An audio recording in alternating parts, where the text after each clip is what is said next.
Please do like share and subscribe, और कृपया करके इस चैनल को बढ़ाने के लिए आप इसको सब्सक्राइब कीजिए, साथ साथ अपने दोस्तों के बीच में भी इसको। फ्रेंड्स, आज की अपडेट कुछ इस प्रकार से है। आज हम सबसे पहले जो बात करेंगे मालदीव की। कर्ज के संकट से जूझ रहा मालदीव इस समय चीन के सामने गिड़गिड़ा रहा है। गुरुवार को मालदीव के व्यापार मंत्री मोहम्मद सईद ने देश की अर्थव्यवस्था को संकट से बचाने के लिए चीनी बैंकों के साथ बातचीत की।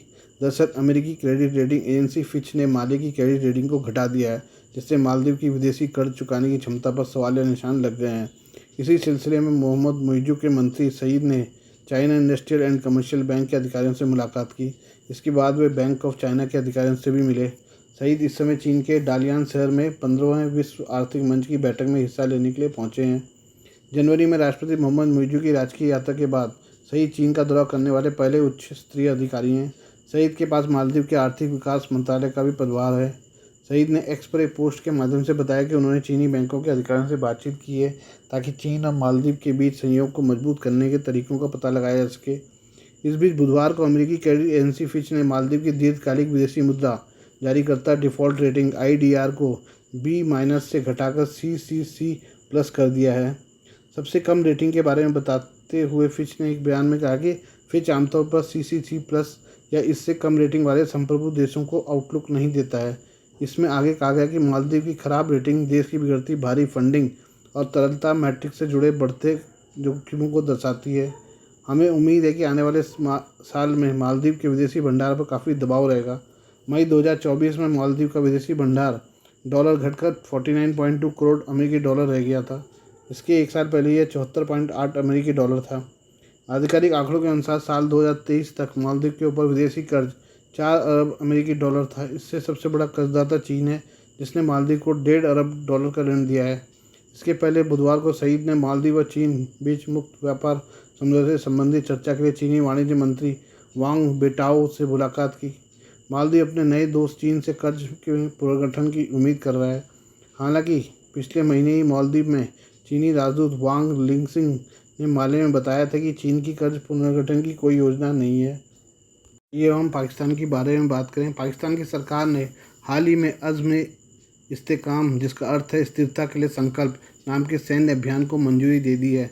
पाकिस्तान सरकार का कहना है कि इस ऑपरेशन का उद्देश्य TTP और दूसरे आतंकी गुटों से सशस्त्र लड़ाकों से लड़ना है। शहबाज शरीफ के कार्यालय की ओर से इसकी घोषणा कर दी गई है, लेकिन ऐसा लगता है कि पाकिस्तान ने इसकी पूरी तैयारी नहीं की है। ऐसा इसलिए कहा जा सकता है क्योंकि ऑपरेशन का ऐलान किए जाने के साथ ही पाकिस्तान ने अमेरिका से हथियारों की मांग शुरू कर दी है। पाकिस्तान ने अमेरिका से छोटे हथियार मांगे हैं। पाकिस्तानी मीडिया संस्थान जियो न्यूज़ के मुताबिक अमेरिका में पाकिस्तान के राजदूत मसूद खान ने कहा कि ऑपरेशन अज़्म इस्तेकाम की सफलता सुनिश्चित करने के लिए उनके देश को छोटे हथियारों और दूसरे आधुनिक सैन्य उपकरणों की आवश्यकता है।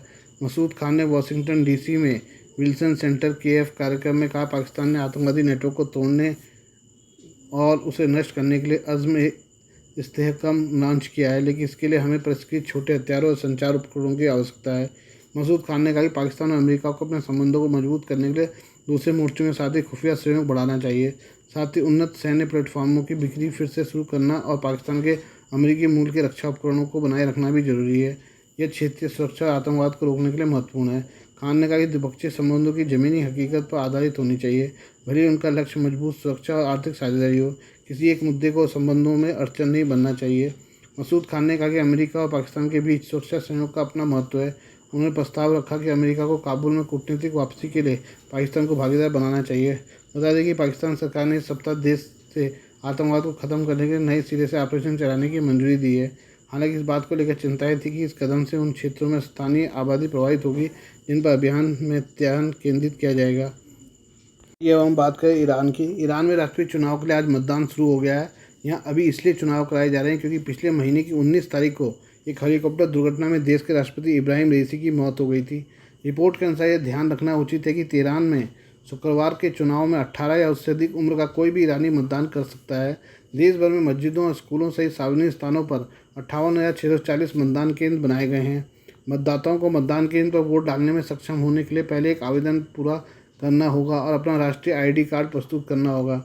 एक मीडिया रिपोर्ट के अनुसार मतदाता उम्मीदवार के नाम और कोड को लिखने के लिए गुप्त मतपत्र का इस्तेमाल करते हैं, जिसे वे फिर मतपेटी में जमा करते हैं। शुक्रवार को नतीजे आने के बाद अगर किसी उम्मीदवार को 50% से अधिक मतदान नहीं मिलता है तो 2 शीर्ष उम्मीदवारों के बीच रन ऑफ राउंड होता है। इस बीच ईरान के सर्वोच्च नेता आयतुल्लाह अली खामनेई ने अपना वोट डाला और लोगों से चुनाव में भाग लेने का आग्रह किया। खामनेई ने शुक्रवार को अपने कार्यालय से जुड़ी एक मस्जिद में समारोह में कहा, मुझे संदेह का कोई कारण नहीं दिखता है। इस बीच ईरान में राष्ट्रपति पद की दौड़ में शामिल 2 उम्मीदवारों ने चुनाव से ठीक पहले पार्टी छोड़ने की घोषणा की है।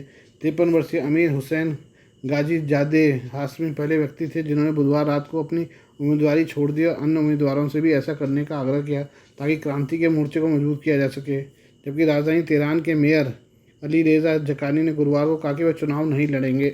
विशेष रूप से ईरान में राष्ट्रपति चुनाव 2025 के लिए निर्धारित किए गए थे। हालांकि उत्तर पश्चिमी ईरान में एक हेलीकॉप्टर दुर्घटना में 19 मई को रईसी की मौत के कारण अब चुनाव कराए जा रहे हैं। इस दुखद दुर्घटना में ईरान के विदेश मंत्री हुसैन अमीर अब्दुल्लाहियान और अन्य ईरानी अधिकारियों की भी मौत हो गई थी। ये हम 3 नए अपराध कानूनों के बारे में बात करें।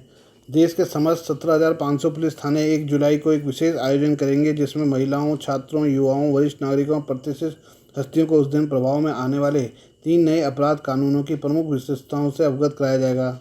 आधिकारिक सूत्रों ने जानकारी दी है। इन नए कानूनों में भारतीय न्यायिक संहिता 2023, भारतीय नागरिक सुरक्षा संहिता 2023 और भारतीय साक्ष्य अधिनियम 2023 है, जो 1 जुलाई से प्रभाव में आएंगे। देश के सभी थाने आयोजित करेंगे विशेष कार्यक्रम।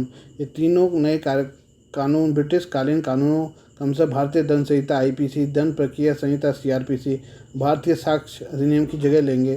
सूत्रों ने बताया कि इन 3 नए आपराधिक कानूनों के प्रभाव में आने के मौके पर 1 जुलाई को सभी राज्यों, केंद्रशासित प्रदेशों के प्रत्येक पुलिस थाने में प्रभारी अधिकारी कार्यक्रम आयोजित करेगा और इन नए कानूनों के प्रमुख विशेषताओं से लोगों को अवगत कराएंगे। इन कार्यक्रमों में कौन लेगा भाग? उन्होंने कहा कि थाने या किसी अन्य स्थान पर आयोजित इस कार्यक्रम में महिलाएं, युवा, छात्र, वरिष्ठ नागरिक, सेवानिवृत्त पुलिस अधिकारी, जानी मानी हस्तियां, स्वयं सहायता समूह, आंगनबाड़ी केंद्र तो स्थानीय शांति समितियों के सदस्य एवं शिक्षण संस्थान भी भाग लेंगे। पुलिस अनुसंधान और विकास ब्यूरो द्वारा संकलित पुलिस संगठन के एक आंकड़े के अनुसार देश भर में 17,500 से अधिक थाने हैं।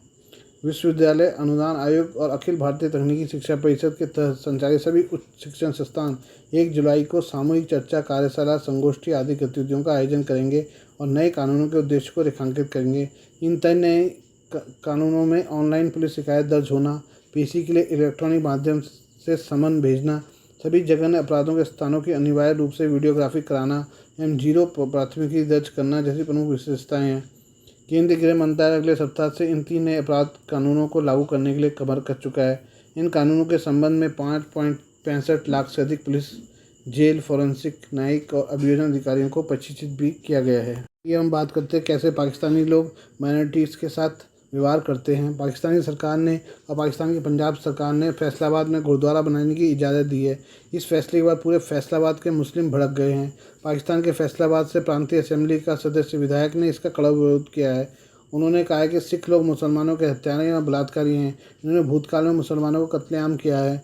आगे कहा कि हम किसी भी कीमत पर फैसलाबाद में गुरुद्वारा नहीं बनने देंगे। ये पाकिस्तान हमारे अल्लाह की ज़मीन है, यहाँ सिर्फ मस्जिद बनेगी और अगर पाकिस्तान सरकार ने गुरुद्वारा बनने दिया तो हम बहुत तगड़ा विरोध करेंगे। आज के लिए बस इतना ही। बाकी मिलते हैं कल आपसे नई खबरों के साथ। धन्यवाद।